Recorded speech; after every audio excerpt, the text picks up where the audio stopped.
DNA मित्रों, विद्वान कहते हैं एक तस्वीर असंख्य शब्दों पर भारी पड़ती है। इसलिए आज हम डीएनए की शुरुआत दो तस्वीरों से कर रहे हैं। बहुत ध्यान से इन तस्वीरों को देखिएगा। ये तस्वीरें केरलम से आई हैं। मेरी दाईं तरफ की तस्वीर में आप केरलम के मुख्यमंत्री वीडी सतीशन को एक निजी पार्टी में डिनर करते हुए देख रहे हैं। दूसरी तरफ जिस सचिवालय में बैठकर सीएम सतीशन पूरा राज्य चला रहे हैं, उसी सचिवालय के बाहर कुछ नौजवान मिट्टी और घास खाकर आंदोलन कर रहे हैं। मतलब जिस वक्त केरलम के आंदोलनकारी युवा मिट्टी खा रहे थे, घास खा रहे थे, उसी समय केरलम के मुख्यमंत्री एक निजी पार्टी में शामिल हो रहे थे। हालांकि ये उनकी निजी इच्छा है, लेकिन उन्हें सोचना चाहिए कि जब आपके राज्य के नौजवान घास खा रहे हों तो उनकी भावनाओं का भी सम्मान किया जाना चाहिए। मित्रों, केरलम में नौकरी के लिए नौजवान सचिवालय के बाहर मिट्टी और घास खाकर प्रोटेस्ट कर रहे हैं। इस मुद्दे पर भी सेलेक्टिव सन्नाटा है, बिल्कुल रांची की तरह। इसलिए आज हम जगह देखकर मुद्दों को अछूत मानने वाली बीमारी का वैचारिक उपचार करेंगे। आचार्य चाणक्य का विचार था कि यदि न्याय में पक्षपात हो तो राजा और राज्य दोनों का विनाश निश्चित है। न्याय यानी सत्य और सही मुद्दों को चुनना चाहिए और उनके समर्थन में पक्षपात नहीं होना चाहिए। लेकिन आज हमारे देश में पक्षपात वाला अन्याय हो रहा है। अब केरलम से आई तस्वीरों को थोड़ा विस्तार से डिकोड करते हैं। देखिए, नौजवानों के सामने कागज के एक टुकड़े पर हरी घास रखी है। ये नौजवान एक एक कर घास खा रहे हैं। आसपास बड़ी संख्या में दूसरे नौजवान नारेबाजी कर रहे हैं। आपने पुस्तकों में पढ़ा होगा कि महाराणा प्रताप ने अपनी आजादी के लिए जंगल में रहना और घास की रोटी खाना स्वीकार किया, लेकिन अकबर से समझौता नहीं किया। आज कुछ नौजवान घास की रोटी तो नहीं, लेकिन घास जरूर खा रहे हैं। इन तस्वीरों को एक बार न्यूज वॉल पर भी आपको दिखा देते हैं कि तस्वीरें हैं क्या। ये केरलम से की तस्वीरें हैं, तिरुवनंतपुरम की। कागज के टुकड़े पर घास रखी हुई है और ये नौजवान अपनी मांगों को लेकर के ये घास खा रहे हैं और पीछे नारेबाजी हो रही है। मामला क्या है ये भी आपको पता होना चाहिए। नौजवान सिर्फ घास खाकर ही अपना विरोध नहीं जता रहे। एक और तस्वीर बहुत गौर से देखिएगा। चंद दिन पहले इन्हीं नौजवानों ने मिट्टी खाकर विरोध जताया था। सोचिए, केरलम का नौजवान घास खा रहा है, मिट्टी खा रहा है। किस लिए? सिर्फ इसलिए कि उसकी सुनवाई हो, उसे न्याय मिले। लेकिन इन नौजवानों की खबर या चर्चा आपने किसी नेशनल मीडिया पर नहीं देखी होगी। वो जो बड़े बड़े यूट्यूबर्स हैं, उनके चैनल्स पर नहीं देखी होगी। आपने किसी बड़े नेता को इनके प्रदर्शन में शामिल होते नहीं देखा होगा। नौजवानों के हितों की बात करने वाले किसी बड़े एक्टिविस्ट को इनके समर्थन में बयान देते नहीं सुना होगा। आखिर क्यों? यही मुद्दा देखकर, जगह देखकर, वैचारिक सहूलियत देखकर समर्थन और विरोध करने वाली सेलेक्टिव सोच है। यही प्रदर्शन और प्रदर्शन में अंतर करने वाली सोच है। मित्रों, जिस प्रदर्शन की तस्वीरें हम आपको दिखा रहे हैं वो तिरुवनंतपुरम के सचिवालय के पास की हैं, जहां 34 दिन से आंदोलन चल रहा है। 1 महीने 4 दिन हो गए हैं, लेकिन इनकी सुनवाई नहीं हो रही है। मुख्यमंत्री नौजवानों से मिलने के बजाय शोरूम का उद्घाटन कर रहे हैं, निजी पार्टी में शामिल हो रहे हैं। सैकड़ों युवा सचिवालय के बाहर क्यों घास खा रहे हैं, अब उसकी वजह भी जान लीजिए। ये नौजवान लोअर प्राइमरी स्कूल टीचर की परीक्षा में सरकारी नौकरी के लिए चुने गए हैं। सफल उम्मीदवारों की लिस्ट 31 मई 2025 को प्रकाशित कर दी गई थी। यानी आज से करीब 14 महीने पहले परीक्षा पास करने वाले उम्मीदवारों के नाम घोषित कर दिए गए थे। 10,000 से ज्यादा उम्मीदवार परीक्षा पास करने वालों की लिस्ट में शामिल हैं, लेकिन 14 महीने गुजारने के बाद भी उन्हें नियुक्ति नहीं मिल रही। इनका आरोप है कि खाली पद सही समय पर रिपोर्ट नहीं हो रहे। साथ ही प्रदर्शनकारी आरोप लगा रहे हैं कि सरकार यानी बैकडोर से नियुक्तियां की जा रही हैं। स्कूलों में छात्र शिक्षक अनुपात 1:30 का, यानी 30 छात्रों पर 1 शिक्षक होने के कारण नए पद नहीं बन पा रहे हैं। आप मिट्टी और घास खाकर प्रदर्शन कर रहे इन नौजवानों को भी पहले बहुत ध्यान से सुनिए। हम 1 महीने से यहाँ प्रदर्शन कर रहे हैं और हमें 10 दिन से ज्यादा हो गए भूख हड़ताल करते हुए, लेकिन सरकार ने अभी तक कोई भी कार्रवाई नहीं की है। सरकार की तरफ से अभी तक कोई एक्शन नहीं लिया गया है। हमारी डिमांड है कि छात्र शिक्षक के अनुपात को घटाया जाए। रिक्वेस्ट करना चाहती हूँ, हमारे आवाज भी सुनिए। हमारे प्रोटेस्ट को 34 दिन हो चुके हैं। हमारे आपको सपोर्ट और सोलिडारिटी की जरूरत है। हमारे साथ अपनी आवाज भी उठाइए। ये कल के राष्ट्र निर्माता हैं, लेकिन आज इन्हें घास और मिट्टी खानी पड़ रही है। इनके लिए किसी के पास समय नहीं है। मित्रों, आपने आंदोलन कर रहे नौजवानों को सुना। वो चाहते हैं राज्य सरकार उनकी बात सुने, लेकिन ऐसा हो नहीं रहा।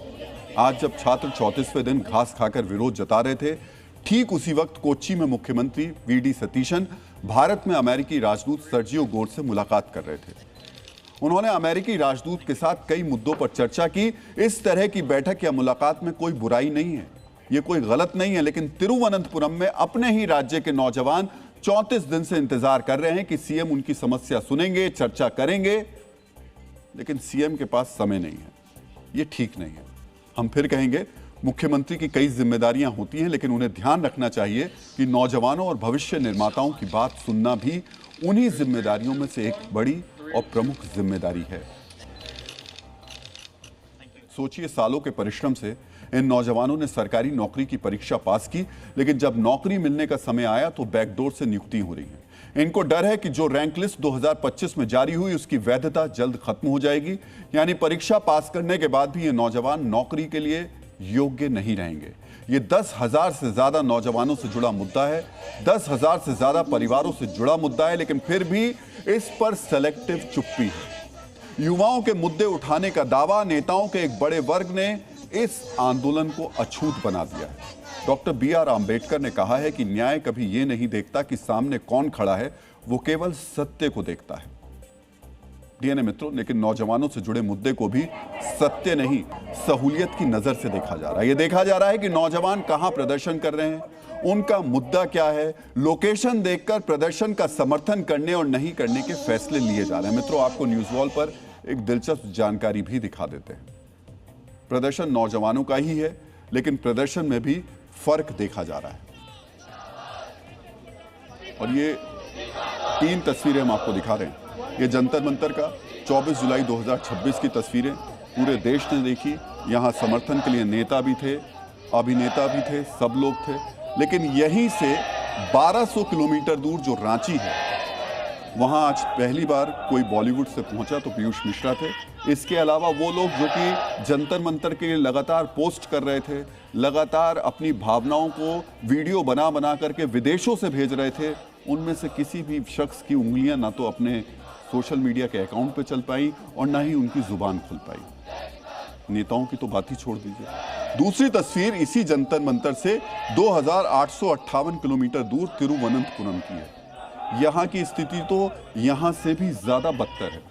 यहाँ तो जब नेशनल मीडिया ने खबर दिखानी शुरू की तो उसके बाद वो यूट्यूबर्स का झुंड यहाँ पर पहुंचा और उसके बाद सेलेक्टिव तरीके से नैरेटिव बनाने की कवायद शुरू हो गई। लेकिन यहाँ पर वो जानते हैं कि टीआरपी नहीं है, और ये ध्यान रखिएगा कि यूट्यूबर्स की भी टीआरपी होती है। यहाँ पर नैरेटिव बनाने का फायदा नहीं है। इसीलिए ये जो 1200 किलोमीटर और 2858 किलोमीटर हैं, ये एक तरीके से दूसरा ग्रह बन गया। जंतर मंतर में नीट परीक्षा में गड़बड़ी के खिलाफ प्रदर्शन हुआ तो कई पार्टियों के नेता पहुंचे। लीक प्रूफ परीक्षा की मांग कर रहे छात्रों के समर्थन में दूसरे प्रदर्शन भी हुए, लेकिन यही नेता रांची नहीं है और यही नेता तिरुवनंतपुरम की चर्चा तो कर भी नहीं रहे। मित्रों, जंतर मंतर का प्रदर्शन अगर पेपर लीक वाली नाइंसाफी के खिलाफ था तो तिरुवनंतपुरम का प्रदर्शन भी तो सरकारी नौकरी नहीं देने वाली गड़बड़ी के खिलाफ ही है। लेकिन जंतर मंतर पर बुलंद आवाज में छात्रों से नाइंसाफी का विरोध करने वाले केरलम के नौजवानों के मुद्दे पर सेलेक्टिव चुप्पी ओढ़ लेते हैं। आखिर छात्र और छात्र में भी भेदभाव क्यों हो जाता है? क्यों जंतर मंतर के छात्र अति प्रिय हो जाते हैं और रांची और केरलम के नौजवान अछूत हो जाते हैं? मित्रों, ऐसा नहीं कि केरलम में नौजवान जो मांग कर रहे हैं उसे पूरा नहीं किया जा सकता। केरलम सरकार चाहे तो आसानी से इनकी मांगे पूरी कर सकती है। एक आंकड़े के जरिए इसे समझ लेते हैं। जुलाई 2026 के आंकड़ों के मुताबिक केरलम के स्कूलों में शिक्षकों के कुल 4224 पद खाली हैं। इनमें से लोअर प्राइमरी और अपर प्राइमरी स्कूलों में कुल 2734 पद खाली हैं। हाई स्कूल में 1260 पद खाली हैं। हेड टीचर की कुल 944 पोजीशन खाली हैं। यानी शिक्षकों के पद खाली हैं। सरकार को सिर्फ नियुक्ति करनी है। नियुक्ति के लिए परीक्षा ली जा चुकी है, रैंक लिस्ट घोषित की जा चुकी है, लेकिन 14 महीने बाद भी इन नौजवानों को नौकरी नहीं मिल रही। क्यों? क्योंकि सरकार सुन नहीं रही है। समझिए, सितंबर 2025 में शिक्षकों के 4090 पद समाप्त कर दिए गए। कहा गया छात्रों की संख्या कम हो रही है, इसलिए शिक्षक नहीं चाहिए। अक्टूबर 2024 में 4000 पद खत्म कर दिए गए। बाकी बचे पदों पर कॉन्ट्रैक्ट के आधार पर नियुक्तियां हो रही हैं। आंदोलन कर रहे नौजवान कह रहे हैं बेहतर पढ़ाई के लिए स्कूलों में छात्र शिक्षक रेशो में बदलाव किया जाए। अभी 30 छात्रों पर एक शिक्षक है, मांग है कि 25 छात्रों पर एक शिक्षक नियुक्त किया जाए। इससे केरलम में करीब 19,500 शिक्षकों के नए पद बनेंगे। स्कूलों के हेड टीचर्स को पढ़ाई के काम से मुक्त करने की मांग हो रही है, यानी उन्हें सिर्फ प्रशासनिक काम तक सीमित रखा जाए। इससे स्कूलों में करीब 3,700 नए पद बनेंगे। इसके अलावा सरकार से फंड लेने वाले स्कूलों और दूसरे प्राइवेट स्कूलों में भी पीएससी परीक्षा पास नौजवानों को नौकरी देने की मांग उठ रही है। समझिए, केरलम की सरकार अगर चाहे तो प्रदर्शन कर रहे नौजवानों की शिकायत आसानी से दूर हो सकती है, उन्हें आसानी से नौकरियां मिल सकती हैं, लेकिन सरकार सुन नहीं रही। आज केरलम के मुख्यमंत्री सतीशन को राहुल गांधी की गूंज सुननी चाहिए। राहुल गांधी ने छात्रों की गूंज में कहा कि अगर प्रगति होगी तो नौजवानों से ही होगी, लेकिन राहुल गांधी की गूंज सिर्फ बीजेपी शासित राज्यों में ही क्यों फैलती है, केरल के सीएम तक क्यों नहीं पहुंचती है, ये बड़ा सवाल है। 21वीं सदी में अगर देश प्रगति करता है तो दो चीजों के बल पे करता है। यूथ पोटेंशियल जो आप में है और डेटा जो आप क्रिएट करते हो। हिंदुस्तान के पास यूथ है और सबसे ज्यादा दुनिया में सबसे ज्यादा डेटा हिंदुस्तान में है, और प्रगति होगी, फ्यूचर होगा तो डेटा और आपके पोटेंशियल पे होगा। राहुल गांधी नौजवानों को तरक्की का आधार बता रहे हैं, उनके हक की बात कर रहे हैं। नौकरी सरकारी परीक्षा पास करने वाले छात्रों का हक है, लेकिन केरलम की सरकार की तरफ से नौजवानों को कोई आश्वासन नहीं दिया गया है। केरलम के शिक्षा मंत्री मांगों पर विचार करने के लिए 2 महीने का समय मांग रहे हैं। सोचिए, 14 महीने पहले रैंक लिस्ट आई थी, अब तक कुछ नहीं हुआ, अब और 2 महीने का समय मांगा जा रहा है। सवाल यह कि सिस्टम कैसे काम करता है।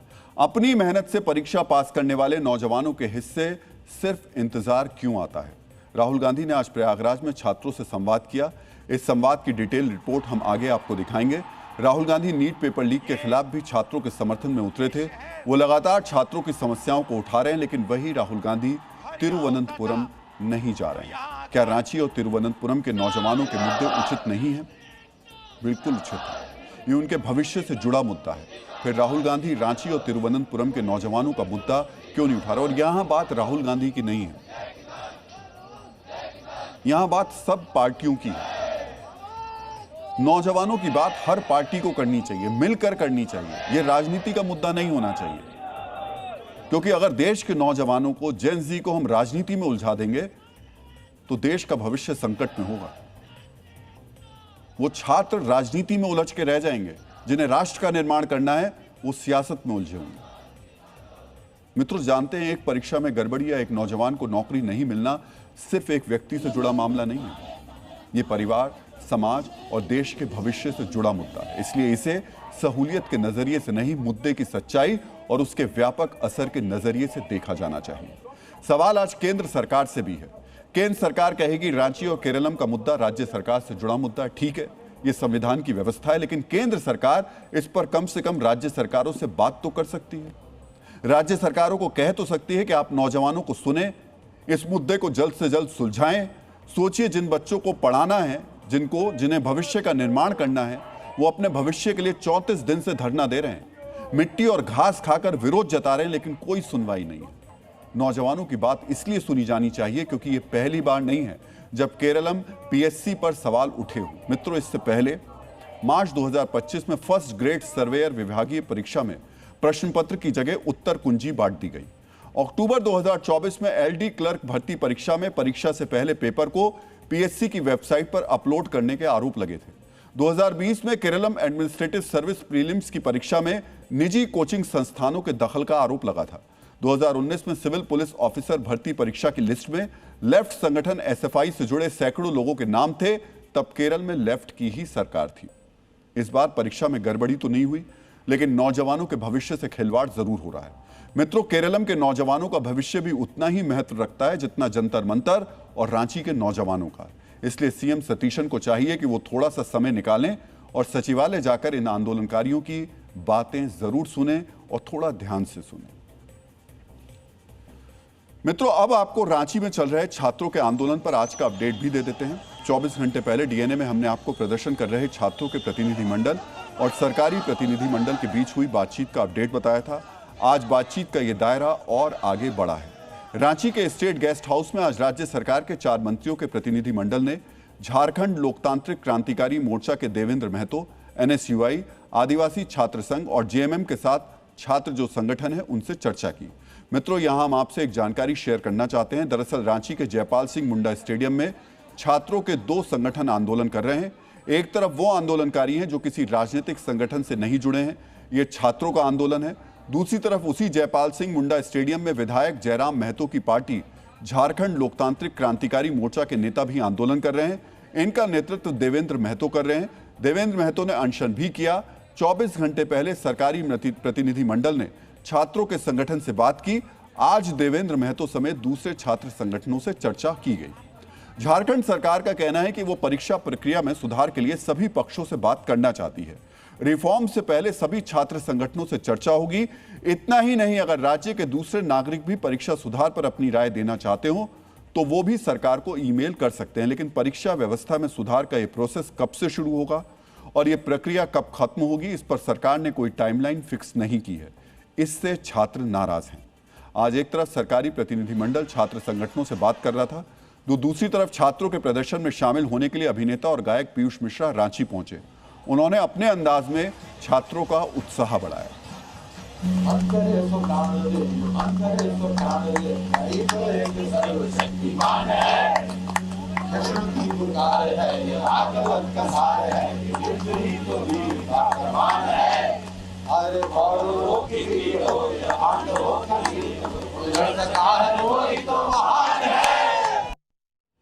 चौबीस घंटे पहले जिन छात्र नेताओं ने सरकारी प्रतिनिधिमंडल से मुलाकात की थी, उन्होंने आज भी कहा कि मुलाकात सकारात्मक रही है। हालांकि इन छात्र नेताओं ने आंदोलन जारी रखने की बात भी कही है। छात्र संगठनों ने 10 अगस्त को विधानसभा घेराव का ऐलान किया है।